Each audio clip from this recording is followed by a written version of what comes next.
할렐루야. 예수 그리스도 이름으로 하나님 말씀 함께 나누는 시간 들어가겠습니다.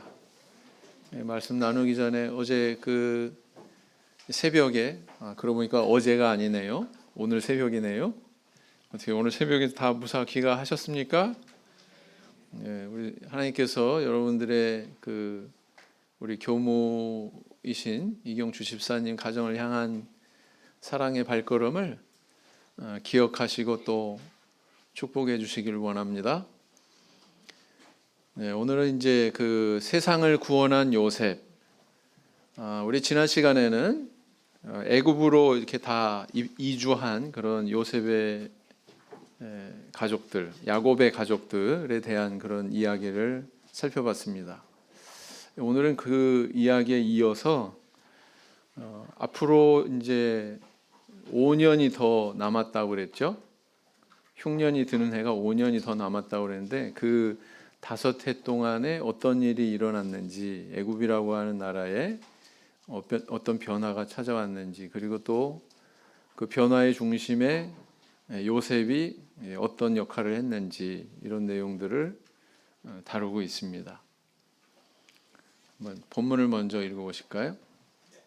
저와 같이 한 절씩 교독하도록 하겠습니다. 기근이 더욱 심하여 사방에 식물이 없고 애굽 땅과 가나안 땅이 기근으로 쇠약하니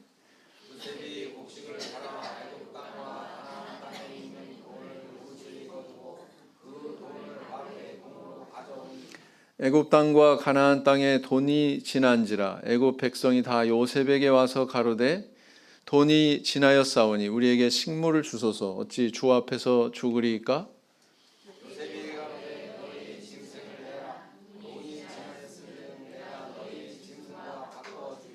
그들이 그 짐승을 요셉에게 끌어오는지라 요셉이 그 말과 양떼와 소떼와 나귀를 받고 그들에게 식물을 주되 곧 그 모든 짐승과 바꾸어서 그 해 동안에 식물로 그들을 기르리라.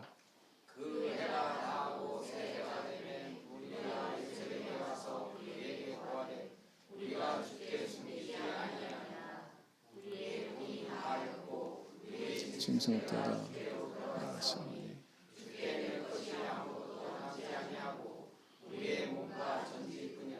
우리가 어찌 우리의 전지와 함께 주의 목전에 죽으리이까? 우리 몸과 우리 토지를 식물로 사소서. 우리가 토지와 함께 바로의 종이 되리니 우리에게 종자를 주시면 우리가 살고 죽지 아니하고 전지도 황폐치 아니하리이다.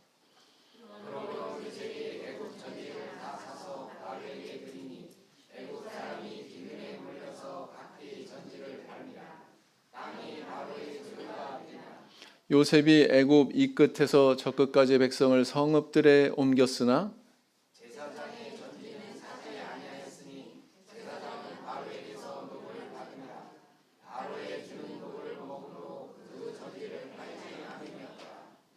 요셉이 백성에게 이르되 오늘날 내가 바로를 위하여 너희 몸과 너희 전지를 샀노라. 여기 종자가 있으니 너희는 그 땅에 뿌리라.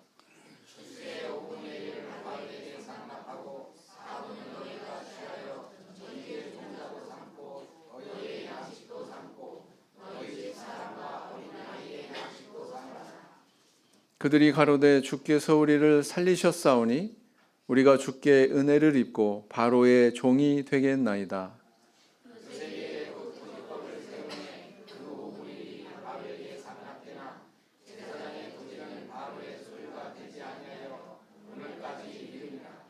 이스라엘 족속이 애굽 고센 땅에 거하며 거기서 산업을 얻고 생육하며 번성하였더라.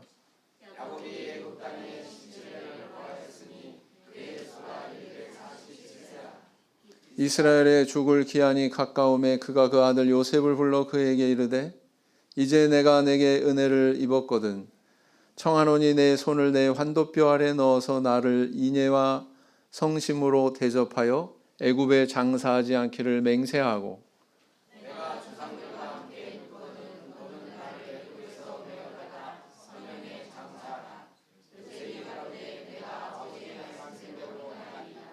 야곱이 또 가로되 내게 맹세하라. 맹세하니 이스라엘이 침상머리에서 경배하니라. 31절까지 말씀 살펴봤습니다. 이제 오늘 본문에서 조금 이제 그 주목이 되는 사실이요. 뭐냐면은 이게 5년의 흉년 기간의 거의 막바지 또는 그 5년의 흉년 기간을 막 벗어나면서의 사정까지 기록을 하고 있나 보다. 이런 예측이 되시죠? 네, 우리를 살리셨사오니 백성들이 이렇게 얘기하잖아요. 네.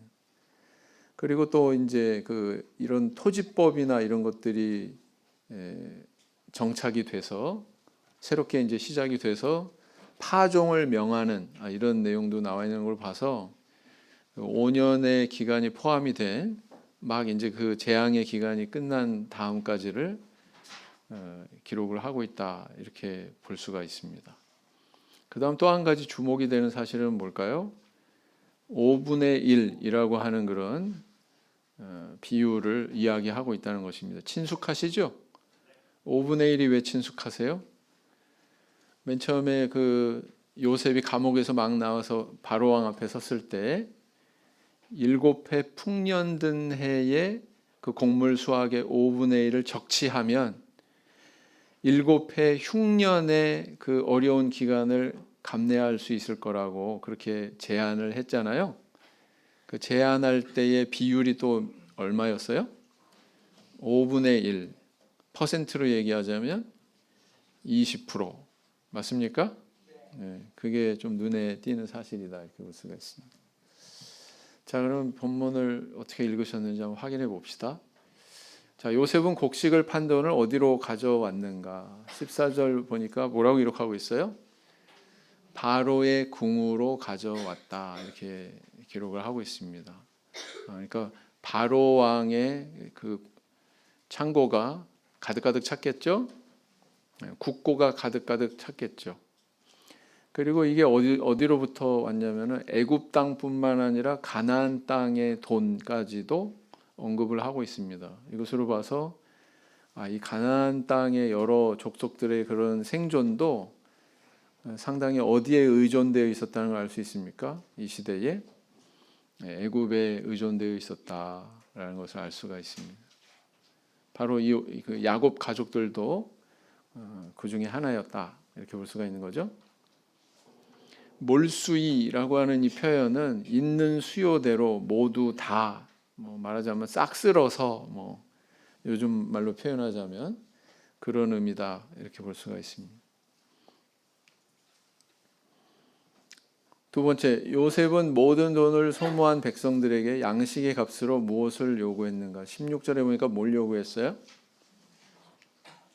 짐승을 내라, 짐승을 요구했습니다. 이 처사에 대해서 어떻게 생각하세요? 짐승을 내라. 이렇게 먹을 양식도 없는데 짐승 기를 능력이 됐을까요? 안 됐을까요? 백성들이? 안 됐겠죠? 근데 만약에 이 짐승들을 사서 바로의 소유로 삼게 되면 바로의 국고에 있는 그 양식으로 기를 수 있어요? 없어요? 바로 그런 점을 우리가 주목해 볼 필요가 있다. 자, 가축이 모두 없어진 백성들은 양식을 위해서 최후로 어떤 제안을 했는가? 19절에 보니까 뭐라고 기록하고 있습니까? 우리 몸과 토지를 식물로 사소서 이렇게 이야기합니다.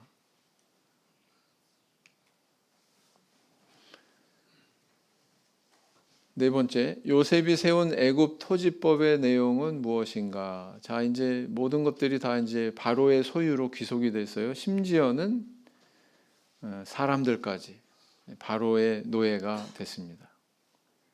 근데 이제 그 이후에 무엇이 단행이 되냐면 이제 토지법이 시행이 되는 거죠. 토지 소산의 5분의 1은 바로에게 상납하고 5분의 4는 스스로 취하는.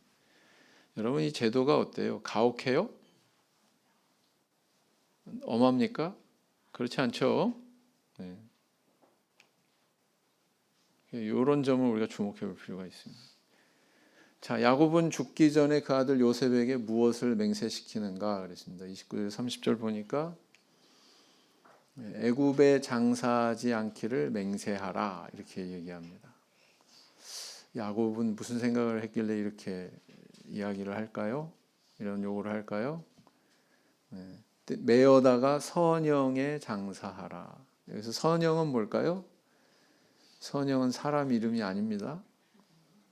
우리 반에 있는 그 예쁜 얼굴의 여학생 이름이 아니에요.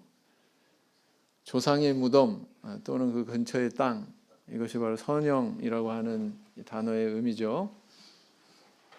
그래서 야곱은 죽기 전에 아들 요셉에게 굉장히 중요한 그런 맹세를 시킵니다. 여기에는 어떤 의식이 담겨져 있나, 이런 것들을 우리가 한번 생각해 볼 필요가 있죠. 다시 한번 복습해 보겠습니다. 요셉은 아마도 애굽의 그 사할섬에 있는 이모텝 석비의 그 주인공이 아니었나, 그런 생각을 해보게 된다, 이렇게 말씀을 드렸었습니다.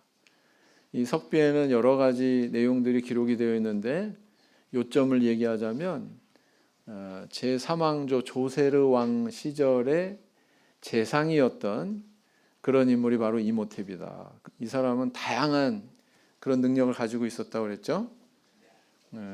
또 중요한 또 업적 가운데 하나는 돌로 건축을 하는 그런 기술을 발휘를 해서 최초의 그 계단식 피라미드를 설계한 인물로 그렇게 알려져 있습니다. 그리고 또 의술도 뛰어나서 애굽에서 이 사람이 나중에 우상화 된다고 그랬죠. 의술의 신, 병 걸리면 이 신한테 빌어 막 그런 우상으로까지 자리하게 됐다, 이렇게 말씀을 드렸습니다. 그래서 여러 가지 능력을 갖춘 그런 인물이었다. 그 중에서도 특히 주목이 되는 것은 성경에 기록하고 일치가 되는 그런 요소들이 많이 드러나고 있다는 거죠. 그게 이제 요 빨간색으로 이렇게 네모쳐 놓은 저 안에 내용들을 우리가 주목을 해보면 12형제 중에 한 사람이다, 이렇게 소개하고 있고, 꿈을 잘 해석했다, 바로 다음에 2인자였다, 온 제사장의 집안하고 결혼했다. 뭐 이거 여기까지만 해도 뭐 더 이야기할 게 없죠, 그죠? 7년의 풍년 동안에 곡식을 저장하게 했다. 7년의 흉년에서 백성들을 구제했다라는 거고요. 7번을 보세요. 5분의 1 세금을 시행했다. 그 다음 사망한 것도 언급을 하고 있어요. 110살에 죽었다. 완전히 일치하죠, 요셉의 기록과. 그래서 아마도 이 정도면 이모텝이 요셉을 이야기하는 것이 아니냐, 이렇게 볼 수가 있다라는 것입니다. 그래서 이제 이것도 전에 보여드렸던 사진인데, 사카라라고 하는 지역이 있어요. 조금 이따가 동영상에도 나오는 그런 지역인데, 요 사카라 지역의 계단식 피라미드, 저 뒤에 보면은 피라미드가 좀 특이하다 싶죠? 계단식으로 돼 있죠? 네. 보통 이제 유명한 그 피라미드 3개가 이렇게 나란히 있는, 큰 거 2개, 작은 거 하나, 쿠프 왕의 피라미드라고 그러거든요. 그 중에 하나를 유명한 피라미드입니다. 그렇게 생겼을 텐데 저거는 좀 특이하죠. 이렇게 계단식으로 되어 있는 거, 저게 가장 오래된 피라미드였습니다. 그리고 이제 그 앞에 보면은 여러 가지 구멍들이 보이는데, 이 구멍들이 사실은 곡식 창고들이었다는 거죠.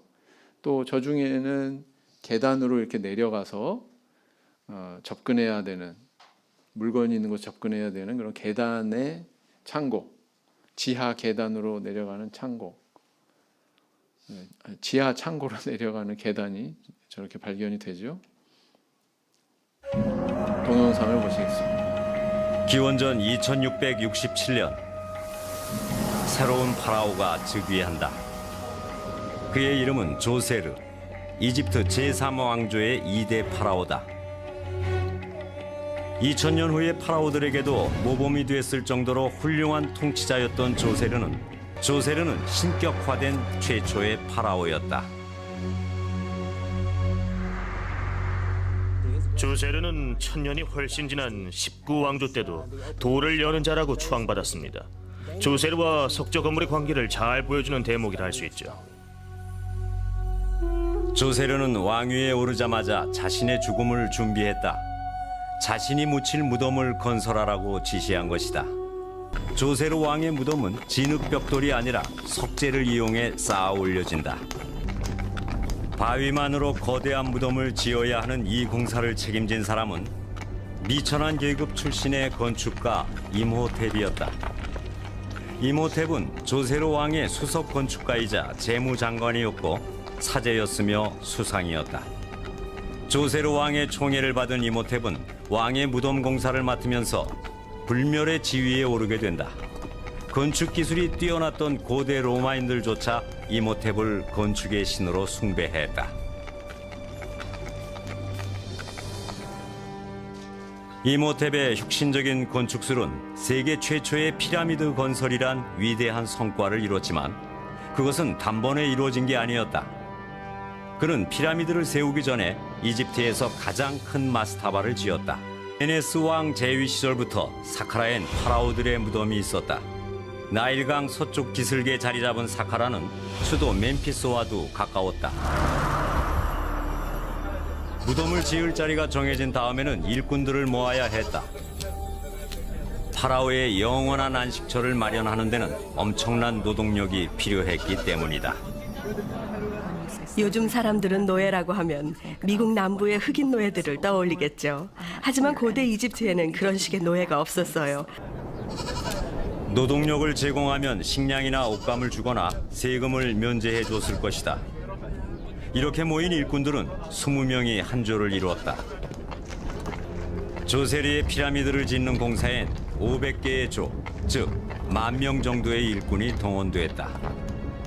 그 일꾼들을 제대로 먹이고 입히기 위해 수천 명의 여자들도 동원됐다. 일꾼들은 보통 55명 정도가 한 막사에 모여 지냈죠. 대부분 채석장에서 바위를 잘라 날랐고 쉬는 날이 되면 사냥을 하러 나가거나 나일강에 모여 낚시를 했을 겁니다. 일꾼들이 모이자 임호텝은 세계 최초의 석조 건물 건설에 착수했다. 네, 여기까지요. 보시면서 뭘 느끼셨어요? 마지막 부분에 보면 이때 당시에 이제 노예라고 하는 종이라고 하는 존재가 어떠했는지에 대해서 좀 설명을 하고 있는데 우리가 생각하는 뭐 그 옛날 미국의 흑인 노예들 뭐 그런 존재가 아니라는 거죠. 자유가 있었어요, 없었어요?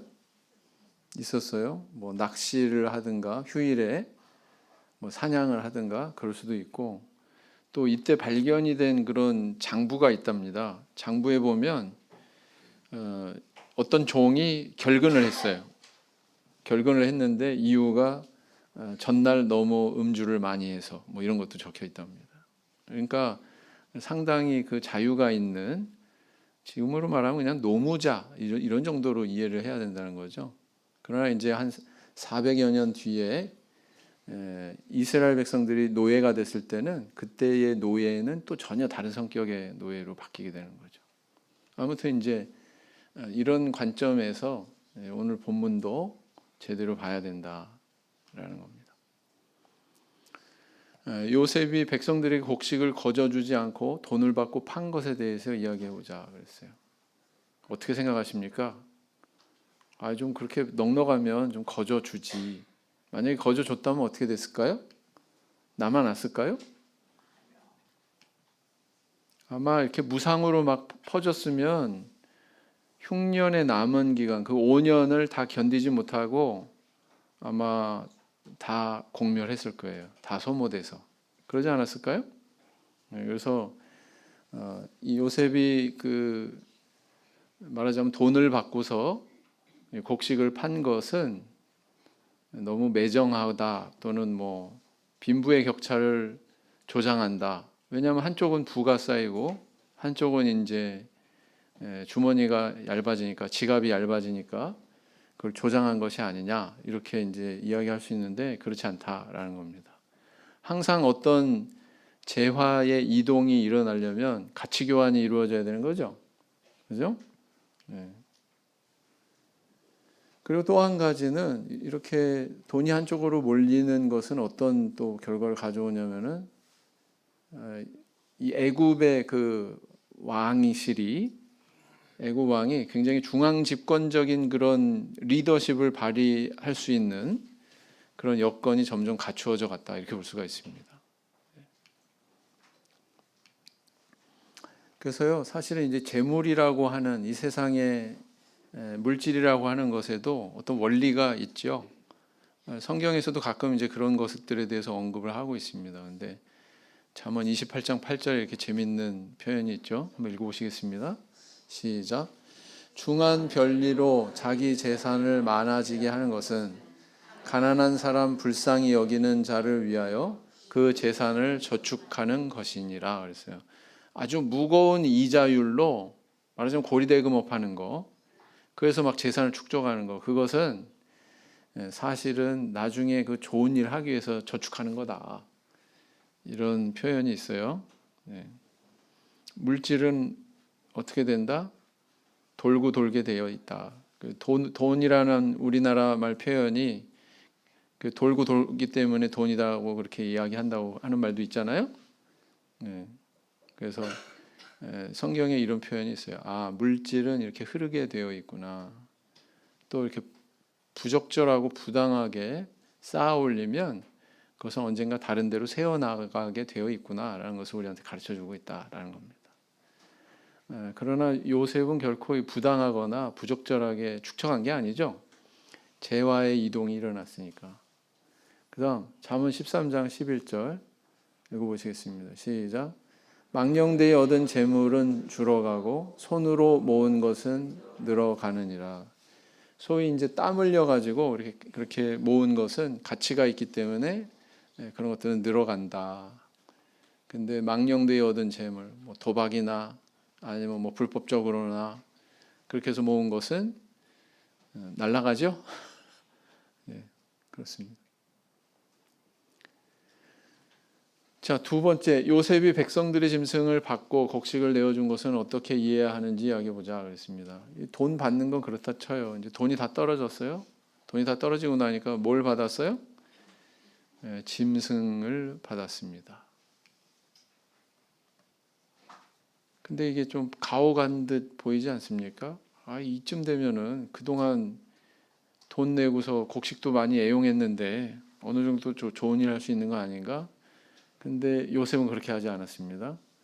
돈이 없다 그러니까 가축으로 대신 내라 이렇게 이야기합니다. 근데 한번 가만히 생각해보면 아까도 잠깐 말씀을 드렸지만 사람 먹을 것도 없는데 가축 기를 곡물이 있겠어요? 없겠죠. 근데 만약에 그 애굽 왕실에서 이것을 다 받아가지고 관리를 하게 되면 사람들도 먹고 살 수 있게 되고 가축도 다 살릴 수 있게 되는 그런 서로 좋은 일이죠. 그러다 보니까 이것은 부적절한 그런 그 아주 매정한 그런 행실이 아니고 사실은 굉장히 적절한 조치였다 이렇게 볼 수가 있습니다. 그다음 세 번째, 한 단계 더 나가죠. 요셉이 백성들의 전지와 함께 바로의 종이 되게 한 것에 대해서 이야기해 보자 그랬습니다. 자, 이 제안은 요셉이 한 게 아니죠. 백성들이 자원한 거죠, 그죠? 그래서 밭과 토지가 다 이제 바로의 그런 소유로 귀속이 되게 되고 이러한 상황은 애굽의 토지 개혁이 가능한 상황을 만들어줬다라는 겁니다. 왜냐하면 요 상황 바로 뒤이어서 그 5분의 1 토지 제도에 대한 내용을 기록을 하고 있거든요. 그래서 이 나라가 백성들의 그런 생존을 책임지는 그런 여건이 조성이 됐다 이렇게 볼 수가 있습니다. 안 그러면은 굶어 죽겠죠, 그죠? 근데 와서 일하게 하고 그 일에 상응하는 값을 이제 지불을 해서 생존할 수 있도록 이렇게 해준 거잖아요. 그렇다. 그리고 이제 굉장히 합리적인 그런 토지 개혁을 내놓습니다. 그게 바로 뭐냐면 5분의 1 제도, 역시 5분의 1 제도죠. 이것은 어떻게 보면은 빈부의 격차를 줄이는 그런 효과도 있었을 것이다. 이렇게 볼 수가 있습니다. 고린도후서 8장 13절 한번 보세요. 읽어보겠습니다. 시작.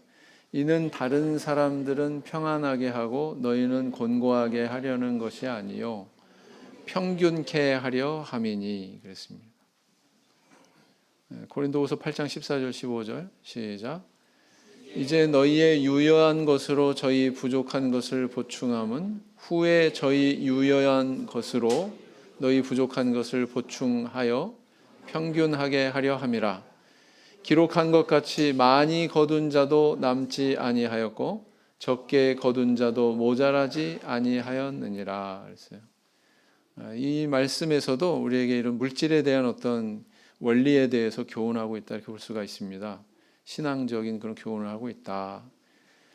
이 특별히 고린도후서 8장 14절 15절 마지막 부분에 15절이죠. 15절 요 마지막 부분에 이 내용은 어디에 나오는 거예요? 어디에서 접하신 적이 있나요? 출애굽 광야 시대 때 만나와 관련해서 이 기록이 되어 있습니다. 그죠? 출애굽기에서. 그래서 만나를 많이 거둔 사람도 남지 않고, 왜? 모자란 사람한테 나눠줬기 때문에. 또 적게 거둔 사람도 문제가 없었다. 받았기 때문에. 네. 그것을 이야기하고 있죠. 물질이란 이런 거다. 네. 이야기하고 있습니다. 요셉이 세운 토지법이 대단히 이상적이고 합리적이었다는 증거에 대해서 이야기해보자. 대단히 이상적이고 합리적이었다고 하는 그런 증거는 그 토지 제도가 무려 약 400년, 500년 못되게 400여 년을 지속했다라고 하는 기록 때문이죠. 왜냐하면 오늘날까지 이르니라 그랬잖아요. 오늘날까지 이르니라. 이제 요셉과 모세의 그런 세대 차이는 400년이 훌쩍 넘습니다. 네. 오늘에까지 이르니라라고 이렇게 기록한 사람은 모세오경을 기록한 모세니까 실제로 사건이 발생한 시점, 요셉이 토지법을 세운 시점은 요셉이 여기에 대해서 기록한 시점과 400년이 넘는 시간차가 있는 거죠. 오늘에까지 이르니라라고 한 것은 그 제도가 모세의 시대까지 이르렀다는 것을 의미하기 때문에 이 제도가 굉장히 이상적인 그런 제도였구나라는 것을 우리한테 가르쳐주고 있다는 것입니다. 우리가 한국 역사를 이렇게 살펴봐도요, 조세 제도가 한두 번 개혁된 게 아니에요. 여러 차례 막 이렇게 저렇게 많이 개혁이 됐습니다. 조선 시대만 해도 여러 차례 개혁이 되지 않습니까? 왜냐하면 그게 만족을 주지 않으니까. 백성들을 만족시키지 못하거나 관료들을 만족시키지 못하거나 이상적이지 않다는 얘기죠. 그런데 요셉이 얼마나 지혜로운 사람인지 여기서 이제 드러나는 거예요. 굉장히 이제 세상의 어떤 이치에 대해서, 물질의 원리에 대해서 굉장히 이치를 깨닫는 그런 지혜가 있었다. 이치를 깨달은 지혜가 있었다는 것을 알 수가 있습니다. 그래서 요셉 그러면 생각하는 게 5분의 1 이것도 생각이 되는 것 같아요. 재미있는 사실이 있습니다. 노벨 경제학상을 받은 학자가 있거든요. 경제학자가 있는데 밀튼 프리드먼이라고 하는 사람이 뭘 주장을 했냐면, 여러분 우리가 가지고 있는 그런 그 세금 제도는 누진세율 이런 거 많이 언급하잖아요. 누진세율의 장점이 뭡니까? 누진세 제도의 장점은 많이 벌어들인 사람은 많이 내고 수입이 별로 안 된 사람은 조금 내는 거잖아요. 그죠? 일정 수준 이상 수입이 넘어가면 굉장히 많이 매기는 거예요. 그게 누진세율인데 단일세율이 또 있습니다. 이거와 상대되는 단일세율은 뭐냐면 그러지 말고 그냥 일정하게 몇 프로 이렇게 해서 다 똑같이 적용하는 거예요. 네, 그렇게 적용하는 겁니다. 다 이제 그 어떤 겨냥하는 장단점이 있죠. 누진세제 같은 경우에는 빈부의 격차를 줄이는데 아주 효과적이고, 그 다음에 이제 단일세제는 경제 발전하는데 이게 좋답니다. 경제 발전하는데 이게 오히려 좋은 제도랍니다. 근데요, 재밌는 점이 뭐냐면 유럽에 이제 있는 뭐 동유럽 있는 국가들까지 다 합해가지고 동유럽에 있는 나라들을 쭉 이렇게 세율을 조사해서 정리를 해보니까 이게 거의 평균치가 한 20% 정도에 맞아떨어지더라라는 거예요. 단일 세제. 그래서 20% 그러면 아까 뭐라고 그랬어요? 성경에 기록된 걸로 얘기하면 5분의 1이죠? 참 이런 점이 참 재밌는 사실인 것 같아요. 그 다음에 이제 이 사람이 어떤 사람이냐면은 마지막 저 이름의 마지막에 파레토 이렇게 돼 있는데 파레토의 법칙이라고 하는 그런 원리를 발표한 그런 인물입니다. 뭐 혼자 한 거는 아니고요. 미국의 조셉 주란이라고 하는 학자하고 이 파레토는 이제 이탈리아 사람입니다. 이탈리아 경제학자인 인물인데 1896년에 발표한 연구 결과가 있습니다. 그 연구 결과가 뭐냐면 개미 사회에서 20%의 개미가 80%의 일을 하고요. 나머지 80%의 개미는 20% 분량의 일을 감당한다는 겁니다. 이거는 개미 사회뿐만 아니라 인간 사회에서도 여전히 적용이 되는데 어떤 회사가 있는데 그 회사 매출의 80%는 한 20% 정도의 진짜 열심히 일하는 사람들에 의해서 이루어지고 나머지 80%의 평범한 그런 직원들이 나머지 20%의 그런 성과를 매출을 감당한다는 겁니다. 뭐 이런 것들이 많이 발견된다는 거예요. 그래서 여기도 80대 20, 20대 80 뭐 이게 이제 발견이 된다는 거죠. 이것을 분수로 표현하면 또 어떻게 돼요? 5분의 1이죠. 참 희한해요. 이런 거 보면. 그래서 요셉은 상당히 그 세상에 돌아가고 있는 그 인간 사회든지 아니면 뭐 자연 만물이든지 자연 만물을 통해서도 많이 관찰하고 깨달았던 것 같아요. 이런 원리를. 그래서 이 5분의 1 제도라고 하는 것이 그냥 나온 게 아닌 것 같다. 요셉에게 하나님의 감동이 임한 굉장히 큰 지혜가 있었던 것 같다라는 거죠. 이런 점이 재미있는 점입니다. 그 다음에 이제 5번째, 요셉의 유언을 통해서 알 수 있는 그의 신앙에 대해서 이야기해보자. 제가 요셉이라고 그랬나요? 야곱의 유언을 통해 야곱이 뭐라고 유언했습니까? 자기의 장례지에 대해서 그가 이제 요청을 하죠. 그리고 이제 한 번만 이야기한 게 아니고 재차 부탁을 합니다. 어디에다 묻어달라고요? 49장에 보면 아직 이거는 이제 우리가 배우지 않은 내용인데 49장에 가서 또 한 번 얘기해요. 헤브론에 있는 막벨라 굴에 나를 장사해 달라. 막벨라 굴 친숙하죠? 어느 시대 때 배우셨어요? 아브라함 시대 때. 아브라함이 아내 사라가 죽었는데 그 손바닥만한 땅, 매장할 만한 그런 땅도 없어가지고 에브론에게 은 400세겔을 주고 사지요. 그때 매입한 것이 사실은 이 믿음의 조상들 3대가 다 함께 이곳에 매장이 되는 가족묘가 됩니다. 그리고 가족묘가 될 뿐만 아니라 그것은 후세에 어떤 영향을 미치냐면 여기가 마치 그들의 고향인 것 마냥 갈대아 우르가 아니라 하나님의 약속을 주신 이 가나안 땅이 그들의 고향인 것 마냥 그렇게 생각하죠. 그래서 이곳에 매장해 달라고 이렇게 부탁을 하고 죽습니다.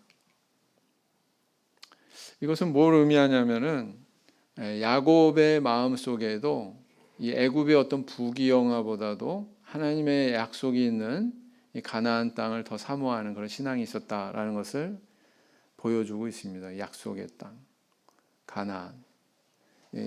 약속의 땅 가나안은 오늘날 우리 성도에게 있어서 뭘 표상하고 있어요?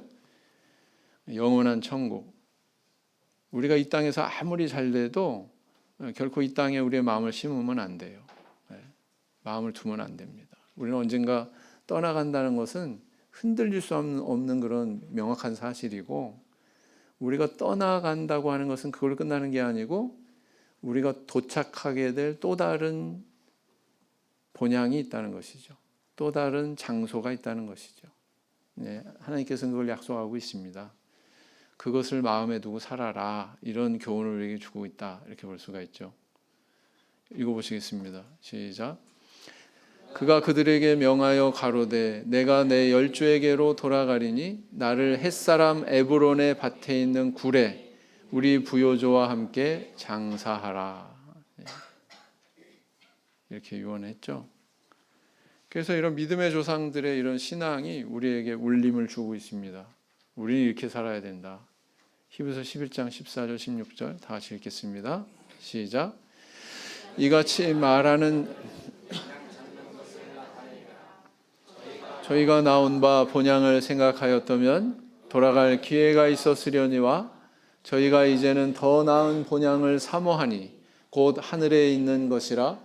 그러므로 하나님이 저희 하나님이라 일컬음 받으심을 부끄러워 아니하시고 저희를 위하여 한 성을 예비하셨느니라. 이 한 성이 바로 거룩한 성, 새 예루살렘, 천국을 의미하는 거죠. 그래서 아브라함도 본향을 사모하는 그런 신앙을 가지고 살았다라고 이렇게 히브리서 기자는 증거하고 있습니다. 뭐 아브라함뿐입니까? 아브라함의 아들 이삭뿐입니까? 이삭의 또 아들 야곱, 또 누구에게까지 이어져요? 그 아들 요셉에게까지. 사실 뭐 말할 것 같으면은 애굽에서 제일 잘 나간 인물은 바로 누굽니까? 요셉이죠. 제일 여기에 정부 칠 만한 사람은 누굴까요? 요셉이죠. 여기서 총리도 됐죠. 아내 맞아들여서 결혼도 했죠.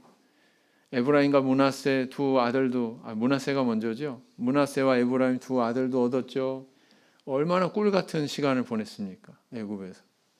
그러나 그 마음은 이 애굽에 있지 않았다.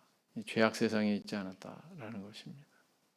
그래서요, 요셉은 얼마나 이 한 사람이 우리가 살아가고 있는 이 땅에서 많은 사람들을 이롭게 하고 선한 영향력을 끼칠 수 있는지를 보여줍니다. 아까 뭐 인류 역사 속에서도 정말 이모텝이 요셉이었다면 우리가 새롭게 눈이 떠지는 그런 내용들이 많아요. 왜요? 피라미드, 세계 7대 불가사의 중에 하나지 않습니까?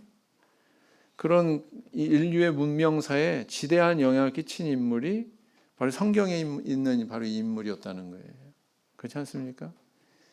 또 인간이 뭐 여러 시대와 장소를 달리해서 세제에 대한 그런 고민들을 여태까지 해왔는데 아주 이상적인 게 한 20%에 근접하더라. 학자들도 이렇게 발표하고 상까지 받고 그런 제도를 남긴 인물이 바로 누구였다는 거예요? 요셉이었다는 거예요. 이모텝이 바로 그 인물이라면 엄청난 사실 아닙니까? 정말 이 사람 한 사람이 이렇게까지. 그리고 또 한 가지 더 중요한 거, 그 시대의 기근으로 죽어가는 많은 사람들을 살리지 않았습니까? 한 사람의 영향력이 이렇게까지 클 수 있구나라는 겁니다. 그래서 우리 하나님께서는 우리 성도님들이 다 요셉과 같은 사람이 되면 얼마나 좋아하실까 싶어요.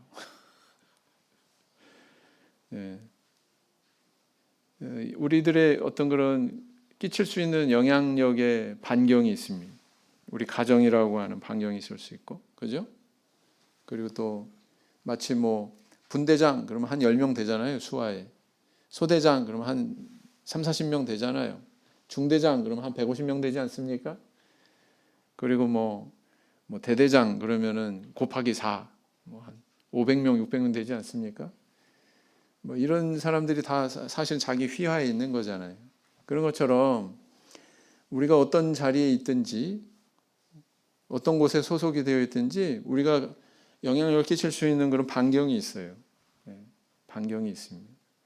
그 영향력의 반경을 점점 늘려가시면 우리 성도님들의 역할이 정말 우리 하나님 앞에서 빛나는 그런 역할이 될 수 있을 거라고 봅니다. 그렇겠죠? 저 사람 성품을 보면 저 사람 말 듣고 싶어. 오늘 본문에도 나와 있잖아요. 요셉한테 백성들이 쫓아왔잖아요. 그죠? 요셉한테. 그래서 영향력을 발휘하는 사람한테 사람들은 다가오게 되어 있습니다. 선한 영향력을 발휘할 때 의지하게 되어 있단 말이죠. 나는 어떤 사람인가? 저 사람이 세상적인 말 하면 거기 솔깃하고 신앙의 정신으로 분별하고 선택해야 되는데 귀가 팔랑귀예요. 세상 말 들으면 그냥 마음이 이리 쏠리고 저리 쏠리고 그러면 되겠어요? 그러면 영향을 받는 존재다. 영향을 끼치는 존재가 아니라. 그러면 안 된다는 거죠. 우리는 어떤 존재입니까? 한번 생각해 볼 문제다. 나는 남과 나를 이롭게 할 만큼 지혜를 연마하고 덕성을 갖추고자 노력하는가? 그래서 내 영향력의 반경을 늘리고 있는가? 나는 자신의 행복에만 관심 두는 자인가? 모두의 행복에 관심을 두는 자인가?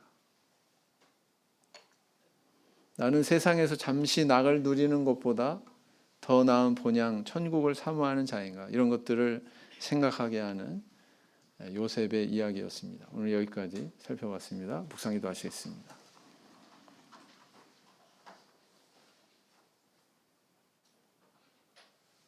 아멘.